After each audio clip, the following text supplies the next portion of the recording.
Porsche 911 flat 6 Boxer. This is a little kind of a booklet with the instructions inside that came with the model. Before I get started, there is another version of this model called a museum option, I guess, and it appears to have a very nice publication in there that is very similar to the Mustang 289, which this German company, Franzis, has had manufactured in China. Franzis also makes some other motors that I've seen, and judging by the two motors that I've put together, they're really excellent, and I really enjoyed this model as much as I did putting together the Mustang 289 engine. Inside here are the instructions, and if you've never put an engine together, you will be able to put this together based on the instructions. They're very well done, and they really take you through step by step. In the front of the book now, as opposed to the Mustang 289, which was about 60 pages of history, this has got one page describing the engine.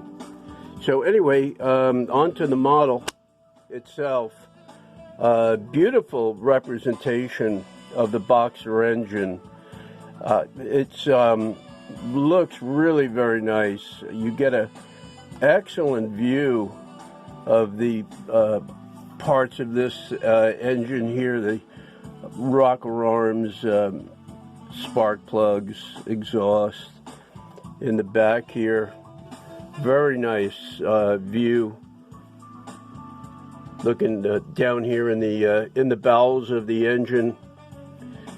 As I commented on the Mustang 289, the QA/QC folks must sleep at the factory to make sure that they turn out a quality product. It's really nice. One thing I did, I disconnected the engine sounds. I prefer to listen to the electric motor than the fake engine sounds. Another thing, I don't put any grease. If I was, I'd probably put some silicone grease on there.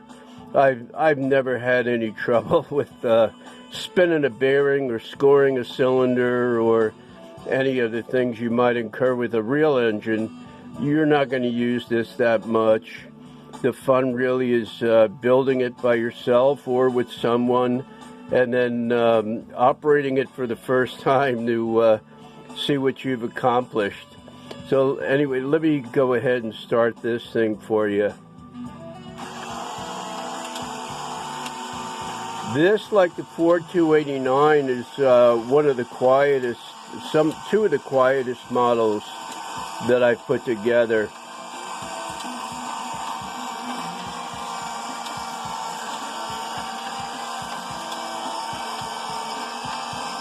Of course, the spark plugs ignite when the piston comes up the top dead center.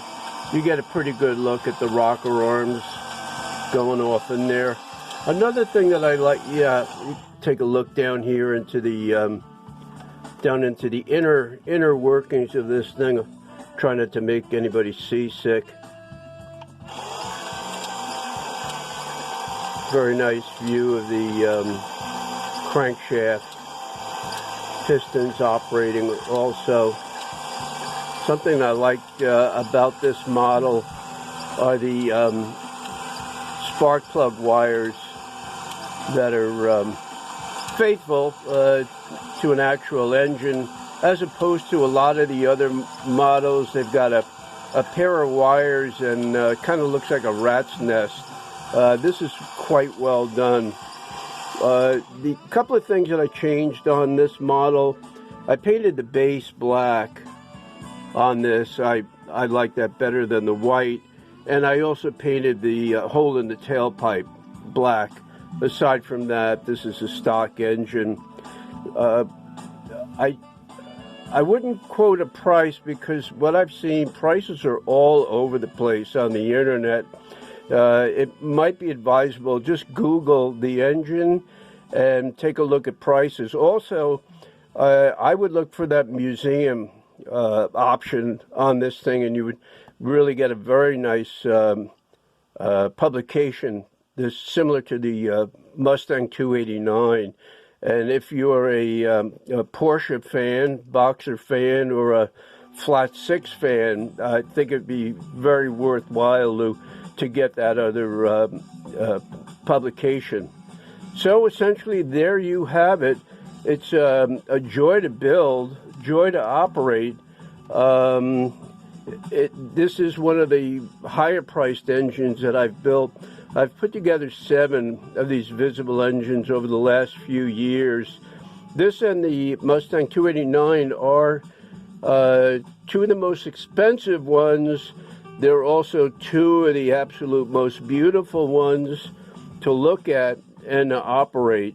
So if you don't mind spending, I don't know, probably over $200, you're going to get yourself a really beautiful model that you're going to enjoy. So anyway, I hope you've got something worthwhile out of this video. Take care.